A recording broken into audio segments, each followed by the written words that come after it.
В эфире совместный проект «Радио Крым Реалии» и Первого канала Украинского радио.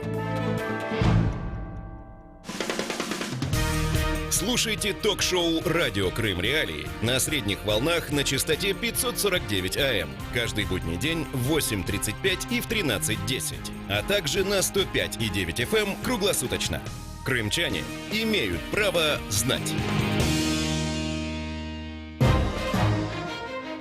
Как это расставить родной дом из-за аннексии полуострова России? С какими трудностями столкнулись переселенцы на материковой части Украины и что им все-таки удалось? Поговорим в ближайшие полчаса. Сегодня 26 февраля. В студии для вас работает Елена Римовская. Добрый день. Прямой эфир. Слушайте нас на средних волнах на частоте 549 кГц в 8:35 и в 13:10 по крымскому времени или же в 7:35 и 12:10 по Киеву, а также на 105,9 FM круглосуточно.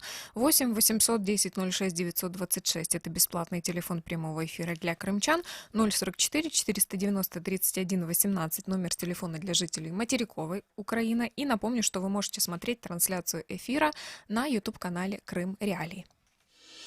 Тема дня. 26 февраля в Украине отмечают День сопротивления Крыма российской оккупации, инициированный общественностью. В этот день, в 2014 году, перед зданием Верховной Рады Крыма прошел митинг в поддержку территориальной целостности Украины. Тогда же произошли и столкновения между проукраинскими и пророссийскими митингующими. Крым в центре внимания. По данным Министерства социальной политики Украины, по состоянию на февраль из временно оккупированных территорий Донбасса и Крыма переехало около 1 миллиона 400 тысяч людей. Речь идет о тех, кто переехал на материковую часть Украины и зарегистрировался как переселенец. Мы решили посвятить наш эфир сегодня крымчанам, которые были вынуждены покинуть полуостров в связи с аннексией Крыма России и переехать на материковую часть Украины. Будем говорить сегодня о том, как сложилась их судьба на материке, с какими трудностями столкнулись и планируют ли они вернуться на полуостров. Напомню, номер телефона прямого эфира 8 810 06 926. Звоните нам, если вы нас слушаете из Крыма. 044 490 31 18. Звоните нам, если вы нас слушаете из других регионов Украины.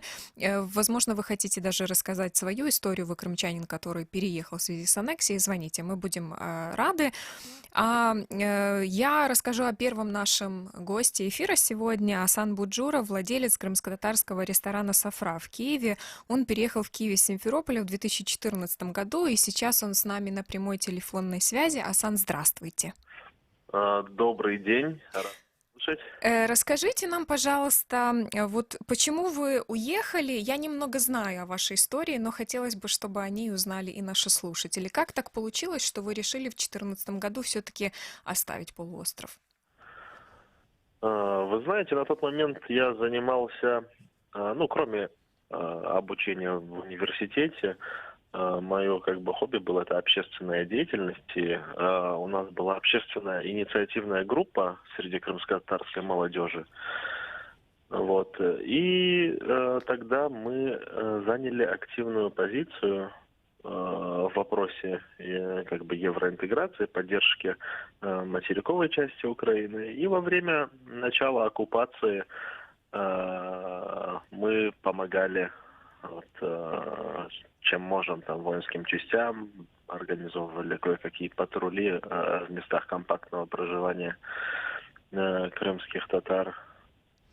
То есть получилось так, что вот ваш переезд, он как-то был связан с тем, что вы помогали украинским военным, или это было какое-то решение под давлением обстоятельств? Обстоятельства давили, когда приходили домой, службы, и страх за свою жизнь и вообще за будущее, то, что ничего не прояснялось. Пришлось выехать. А когда вы переехали, вот вы рассказали, что вы на момент начала аннексии учились в университете. Когда вы переехали в Киев, как устроилась ваша жизнь в Киеве? Продолжили ли вы обучение? И как так получилось, что вы в конце концов открыли свой ресторан? История на самом деле очень длинная. И думаю, в этом коротеньком эфире ее все изложить не получится. Вот. Но в Киеве переехал в Киев и продолжил обучение. Точнее, у меня уже последний 6-й курс был по специальности архитектура и містобудування. Закончил здесь КИСИ, защитил диплом. И как бы ориентировался, да, в поисках работы по своей специальности, так как в Крыму я практикующим архитектором был. Вот. Но, видимо, ввиду кризиса, ввиду политических обстоятельств или вот состояния рынка недвижимости на тот момент, все было настолько заморожено, это инвестиционно неинтересно для людей, что работать архитектором и даже снимать какое-то жилье, я думаю, было невозможно на тот момент. Вот. И к тому же я как крымский татарин искал здесь свою национальную кухню и не нашел, да, то, что я кушал в Крыму, и то, что там, например, называлось чебуреками, оно совершенно не было чебуреками на тот момент. То есть вы заняли какую-то нишу, которую сами и определили? Да. Вот Тогда хотелось доказать людям, что вот крымская татарская кухня именно вот такая, не такая, как вот люди ее себе могут представить, да, по своему негативному опыту, к сожалению. И чтобы развенчать какие-то стереотипы о крымских татарах, вот создавали определенную такую среду в заведениях Софра. А вот я, кстати, читала ваше прошлогоднее интервью «Крым Реалии», и вы там рассказывали о том, что когда вы только переехали в Киев, вы столкнулись с тем, что вот по вашим наблюдениям в Киеве не очень много знали о крымских татарах, о крымско-татарской культуре. Вот эта ситуация, по вашим наблюдениям, изменилась за последние несколько лет? За последние несколько лет, да, безусловно, изменилось.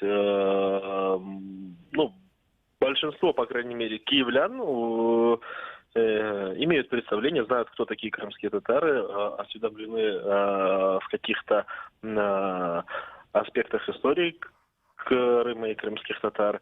Вот. Но теперь задача большую часть Украины осведомить об этом, да. А вот еще такой вопрос. Вот вы начали заниматься в Киеве бизнесом. Насколько это легко и с какими, возможно, трудностями вы столкнулись после переезда? Вот даже не обязательно, но я уже поняла, что были трудности найти работу по специальности. Но вот, например, при открытии и поддержке сейчас бизнеса, как вам в Киеве? Юридически открыть бизнес, в принципе, несложно. Но запустить его как успешный бизнес-проект, это, конечно, как в принципе в любом месте это сложно. Это непосильный 14-16 часовой труд. Ты должен быть готов работать без выходных, к сожалению, да, приходится ущемлять другие аспекты своей жизни. Но если выбираешь этот путь, то идешь им и решаешь все трудности и все проблемы. Асан, вот у меня к вам такой последний вопрос. Он немного, я так понимаю, лирический, наверное, но планируете ли вы вернуться в Крым? Хотите ли вы вернуться в Крым? Знаете, хочу иметь возможность ездить в Крым, так как в связи с теми обстоятельствами, которые были 4 года, я не имею этой возможности, но хочу ездить в Крым в составе Украины. Спасибо огромное, что вы были с нами, нашли время с нами поговорить. С нами на прямой телефонной связи был Асан Буджуров из Симферополя. Асан переехал из Симферополя в 2014 году. Сейчас в Киеве он владелец сети заведений крымско-татарской кухни «Софра». Давайте сделаем небольшую паузу и продолжим. У нас еще много интересных историй. Как обойти блокировку «Крым Реалии»? Не удается получить доступ к сайту Крым Реалии? Скачайте и установите программу «Псифон» через поисковик на компьютер или смартфон. Когда соединение установится, заходите на нужные сайты через обычный браузер. Крым Реалии. Крымчане имеют право знать. Сергей Викарчук, бывший сотрудник отдела туризма городского совета Евпатории. В свое время организатор парада эпох, торжественного мероприятия по случаю открытия в Евпатории курортного сезона. Один из тех, кто развивал в городе экскурсионный маршрут Малый Иерусалим. Сергей с нами на прямой телефонной связи. Сергей, здравствуйте. Добрый день. Вот мы начинаем с такого традиционного общего вопроса. Как так получилось, что вы переехали из Крыма на материковую часть Украины, и как на это повлияла аннексия?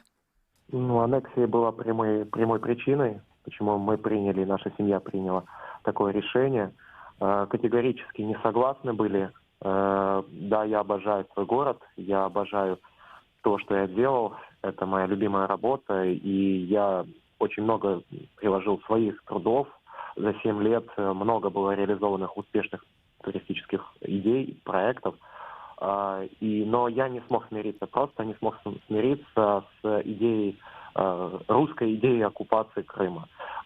При всей поликультурности в нашей в Крыму, доминирование одной нации или одного народа, наверное, правильно по-русски говорить, это не очень приемлемо для Крыма. И оно изменило отношения людей между людьми. Это стало, мне стало ненавистно жить в обществе, где к нам, украинцам, относятся как к второсортному какому-то существу, и также к другим народам. То есть до этого когда мы создавали Малый Иерусалим маршрут, его идея заключалась в том, чтобы на маршруте собрать как раз максимум исторических культурных традиций, культурных народов Крыма, которые можно объединить в одном месте. И их культуру, и традиции, это все. А сейчас это немножечко как-то похоже на какой-то маразм. Поэтому я не смог согласиться с этим и искал возможность уехать. Сергей, у вас очень интересная история. Кроме того, что вы переехали на материковую часть Украины, вы принимали участие в антитеррористической операции на востоке Украины. Это было ваше добровольное решение? Безусловно, это было решение мое и моей семьи. И я искал, после переезда, я искал всякую возможность, как легально попасть на войну.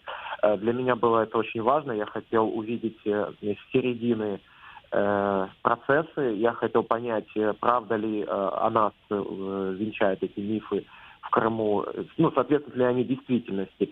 И, как оказалось, все было не так, все было не то, и война действительно настоящая, убивают по-настоящему украинцев, убивают людей, и мы для меня это было очень важно. Я нашел способ через мобилизацию, 4-я хвиля мобилизации, 4-я волна, я попал под Мариуполь. А вот просто очень интересный такой момент. Вот вы встречали на фронте крымчан и встречали, возможно, вы тоже таких, как вы, людей из Евпатории. То есть много ли крымчан, участников АТО вы встретили лично? Лично в моем батальоне было до 5 человек. Я с ними ранее никогда не был знаком, впервые там с ними познакомился. Кто-то был из Ялты, кто-то был из Красноперекопска, из Симферополя Перевального был офицер. То есть еще ребята были, из Бахчисарая был, Андрюха Железяка Кибах. То есть были ребята, то есть я знал из Евпатории, был, не в моем подразделении, в моем батальоне, а где-то в моих краях, под Мариуполем, но, к сожалению, мы так и не пересеклись на войне, и очень, созванивались, пытались, но у меня очень тяжело там было выбраться с позиции, и так и не смогли. И реально встречался с похожими историями, с противоположными историями, которые ранее переехали, разные были, но крымчане были. Вы переехали, если я не ошибаюсь, из Крыма вместе с женой и детьми. Как складывается ваша жизнь сейчас на материке? Чем вы сейчас занимаетесь и легко ли было вам устроиться? На самом деле, когда мы перебрались с полуострова и пытались на материке что-то организоваться. И я, прежде чем попасть на материк, я рассылал первые полгода резюме во все регионы Украины, во все, без исключения, даже в Донецк, Харьков, во Львов, Ивано-Франковск, Житомир, в Киев, везде рассылал эти резюме. К сожалению, никому я не был нужен, это было действительно, это правда такая реальность небольшая. Как бы война была, много было как бы вот переселенцев, действительно проблем много. И поэтому затянулся наш переезд, он не был мгновенным, и аж до сентября, до 1 сентября мы только 2014 года смогли найти способ, как уехать из Крыма. Перебравшись сюда на материк, мы, к сожалению, не сразу смогли жилье найти, не то что работу. И даже были в каком-то отчаянии, уже даже думали, что придется возвращаться. И потом в последнюю минуту, прямо на мой день рождения, хороший человек, наш крымчанин, с которым я встретился ровно 5 лет назад на туристической выставке, он мне подсказал, к кому обратиться и где можно найти работу. И таким образом завязалось, и я остался здесь на материке. Очень было тяжело. Очень. Вы сейчас заняты по специальности, я так понимаю, ваш профиль – это туризм. Да, я как из войны вернулся, я работал в туристической компании, туроператор Феерия Манрев, Игорь Захаренко, обратился, он с удовольствием меня принял, научил, и сейчас я занимаюсь больше уже как фрилансер и пытаюсь сейчас на начальном этапе открывать собственное турагентство, турклуб Сергея Викарчука, так его и называю. Вот. И помогаю сейчас на консультативном уровне оформлять туры, кому обратиться, то есть как отдохнуть за границей, как отдохнуть в Украине. И вот, то есть это мой профиль, я остался верен туризму, и был до войны, и до аннексии. А вот, кстати, вы затронули важную тему, это будет мой последний к вам вопрос. Вы говорите, что вам крымчанин помог в Киеве устроиться. Насколько крымчане на материке помогают друг другу, поддерживают друг друга? С этим тоже есть небольшие сложности. Во-первых, у нас не так много. Во-вторых, те, кто друг друга знает, это разные круги общения. И мне просто так повезло в жизни, что именно Андрей Васильевич оказался в тот момент рядом и подсказал мне, что нужно сделать. И я пытался коммуницировать, пытался создавать какие-то площадки. Делал день встречи крымских украинцев каких-то там на Майдане. Мы стояли, общались, дружили, пытались обмениваться контактами. С этим было сначала очень тяжело. Сейчас немножко легче. Мы уже немножечко так разнакомились, уже даже где-то и поссорились кто-то с кем-то. Вот. И в результате у нас уже есть какие-то прочные взаимоотношения. Мы уже понимаем, кому по какому вопросу, кто нотариально поможет, кто поможет в вопросах оформления бизнеса твоего, а кто тебе подскажет, как развивать твою компанию в плане маркетинга. И то есть вот таким образом мы сейчас общаемся. На начальном этапе это было немножко сложно. Спасибо вам большое за вашу историю. С нами на прямой телефонной связи был Сергей Викарчук, евпаториец, и он переехал на материковую часть Украины в 2014 году и в том числе принимал участие в антитеррористической операции на востоке Украины. А мы переходим к нашей следующей истории. Михаил Джамаль, бизнесмен и волонтер из Севастополя. Когда началась аннексия Крыма, он, в частности, помогал заблокированным в Бельбеке украинским военным. Сейчас развивает в Киевской области строительный проект «Крымский квартал». Михаил с нами на прямой связи. Михаил, здравствуйте. Здравствуйте. Рад был слышать Серегу, предыдущим оратором. Вот как эфир «Радио Крым Реалии» объединяет людей. У вас интересная история. Вы занимались таким волонтерством в самом начале аннексии, помогали военным. Вот ваш переезд на материк, он в результате был связан с тем, что вы помогали именно украинским военным? Я думаю, что именно с ним он и был связан в первую очередь скорость переезда. Не сам переезд как таковой, потому что, понятно было, что если произойдет аннексия, то придется выезжать. Вот. Но скорость переезда, принятие решения было связано именно когда позвонили и сказали «вали», я быстро свалил. А позвонили и сказали «вали» именно потому, что помогал в Бельбеке. Вот. И сильно пошумел. Что случилось с вашим бизнесом в Севастополе после того, как вы уехали, и как вам удалось все-таки начать свое дело уже в Киевской области? В Севастополе по-разному. Вот, у меня там нет никакого бизнеса. Вот, уже нет совсем от слова вообще. Значит, что касается Киевской области, то купили землю, вот, с братом начали делать проект. На самом деле, вначале себе купил, начал строить как бы дом. Вот, потом купили землю, начали развивать проект «Крымский квартал». Вот, достаточно активно получилось. Сейчас там из 30 домов там 20 построенных, а уже есть там 25 властников будинків. Вот, частично крымчане, частично не крымчане, есть из Донецка там парень. Вот, то есть, в принципе, неплохо получилось. По крайней мере, те, кто живут, довольны. Вот мне кажется очень интересным моментом то, что вы именно из Севастополя. Вы знаете, что у Севастополя есть вот такой стереотип об этом городе, как городе русской славы. Сейчас российские власти очень активно этот стереотип поддерживают. Много ли людей с началом аннексии из Севастополя переехали на материковую часть Украины? Вот как с этим ситуация? Смотрите, в количественном проявлении я, честно говоря, затрудняюсь ответить. То есть я знаю очень много севастопольцев, которые выехали в связи со всеми этими событиями, захватом, с аннексией, с оккупацией. Вот. А дело в том, что там в каком-то процентном соотношении там 10% это Севастополь, а там остальные 90% это другие города, я сказать не могу. Вот. Дело в том, что, по-моему, у Казарина, у Паши был замечательный текст в свое время, что легко быть патриотом в Житомире. Попробуйте сделать это в пророссийском окружении. Дело в том, что Севастополь действительно, так, между собой мы его можем спокойно называть Ватостополь. Вот. И этому есть свои причины. Почему? Потому что достаточно большое количество российских военных, достаточно большое количество предприятий или небольших бизнесов, которые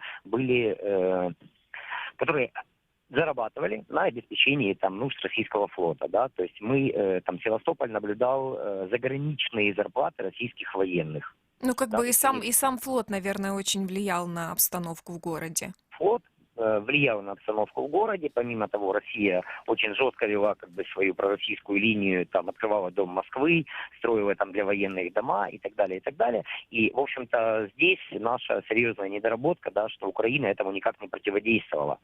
То есть, это игнорировалось, либо вообще Янукович это даже поддерживалось всеми силами. Вот. Поэтому говорить о том, что в Севастополе мало проукраинских активистов, я бы не стал. Говорить о том, что там много аморфного, так его везде аморфного общества, которому пофиг, шапочку поменяли, сегодня кепочка, завтра шапочка. Вот. Такого, его, к сожалению, везде много. Но там количество людей, которые отстаивали проукраинскую точку зрения, оказалось меньше, чем тех, кто отстаивал пророссийскую, и гораздо меньше, чем тех, которых привезли для того, чтобы эту пророссийскую утвердить. Михаил, у меня к вам такой последний вопрос. Вот есть что-то такое, чего вам не хватает, чисто крымского чего-то? Вот почему вы особенно скучаете?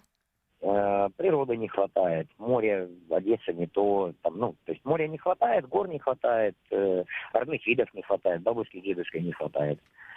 Они остались на полуострове? Да, они остались там. Не тот возраст, чтобы их перемещать. Спасибо вам большое, что вы к нам присоединились. С нами на прямой телефонной связи был Михаил Джамаль.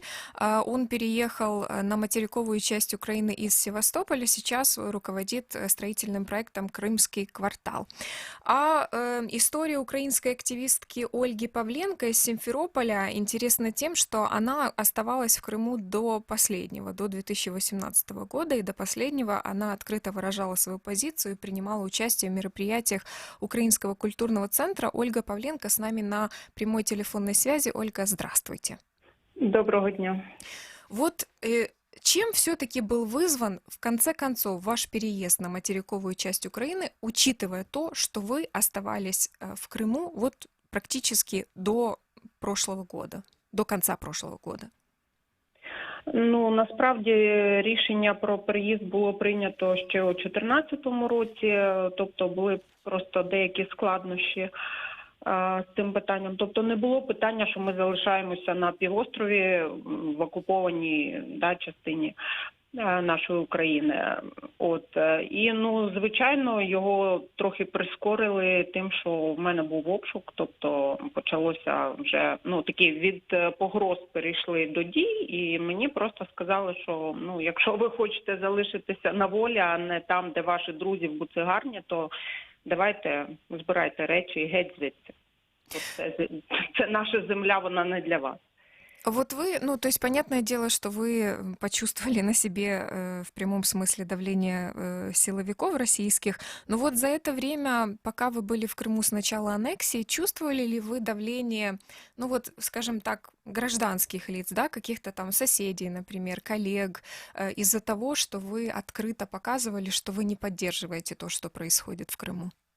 Звичайно, відчувала це кожного дня, це і погляди, це і заяви у ФСБ, і в центр так званий, від сусідів, від родичів, від бувших друзів, це погрози, тобто все це було. Тобто через все це проходили, просто зараз я вже можу про це казати, знаєте, так більш-менш спокійно, як це переживалося, то не може людина відчути, яка через це не проходила. А люди, которые занимают проукраинскую позицию в Крыму, они ведь есть, да? Вот как бы вы охарактеризовали, в каких они условиях оказались и как под этим, возможно, давлением они себя ведут? Я скажу так, що таких людей багато. Я думаю, що всі бачили, сьогодні там були по телебаченню, нам нагадали, як відбувалося 26-те, 5 років тому, скільки було людей. І вони ж нікуди не поділися. Дехто виїхав, а дехто залишився в Криму, бо не мають можливості виїхати. І, звичайно, дивлячись на те, що відбувається з тими, хто висловлює отак відверто і голосно свою позицію, а вони просто мовчать. Вони плекають цю любов до України в своєму серці, вони її бережуть, вони спілкуються потихеньку один з одним, вони десь зустрічаються для того, щоб хоча б якийсь, знаєте, такий подих був волі і свободи. Вони виїжджають на материкову частину України, але в Криму вони живуть мовчки. Бо якщо людина не обирає виїхати з Криму, щось станеться, їй потрібно все кинути і виїхати, а людина не обирає цього, вона не готова до цього, то, звичайно, їй треба пристосовуватися, їй треба мовчати і десь назовні свою позицію не озвучувати. І все. Але це не означає, що таких людей нема. Вони є, і їх багато. А как сейчас после переезда складывается ваша судьба на материковой части Украины? Чем вы занимаетесь и, возможно, с какими трудностями вы столкнулись? Звичайно, складнощі такі, з якими стикаються всі, хто так переїхав в нікуди, розумієте? Тобто, то і фінансові складнощі, тобто і з роботою проблематично, коли ти виїжджаєш ні до когось там, ні до родичів, а просто на пусте місце, де потрібно будувати все спочатку. То, знаєте, я не знаю, як в дорослому віці знов вчитися ходити. Якось так. Але ми через це пройдемо, і головне, я скажу так, що мені пощастило більше, ніж комусь, тому що я залишилася жива, здорова і не опинилася в буцегарні. І все інше ми подолаємо. Поки що ми ще остаточно не влаштувалися, тобто це такий довготривалий процес, продовжую допомагати кримчанам, які звертаються, і по допомогу з документами, з навчанням діточок на материковій Україні і по інших питаннях. Тобто поки що це волонтерські проекти, якими я займаюся. Спасибо Але є большое. плани на майбутнє. Мы желаем вам успехов в ваших планах. Спасибо вам огромное за то, что вы присоединились к нам в прямой эфир. Это была Ольга Павленко, переселенка из Симферополя. Вот она переехала из Крыма на материковую часть Украины в 2018 году. Очень интересная ее история. Вы сможете подробнее почитать ее на сайте Крым Реалии, кстати. Очень интересное интервью. Вы слушали программу «Радио Крым Реалии». Мы сегодня говорили об историях крымчан, которые были вынуждены уехать с полуострова в связи с аннексией. В эти дни мы отмечаем 5-ю годовщину аннексии Крыма России и говорим о том, как сложились судьбы, в частности, людей, которые были вынуждены уехать. Это была Елена Римовская. Спасибо, что вы были с нами в этом эфире.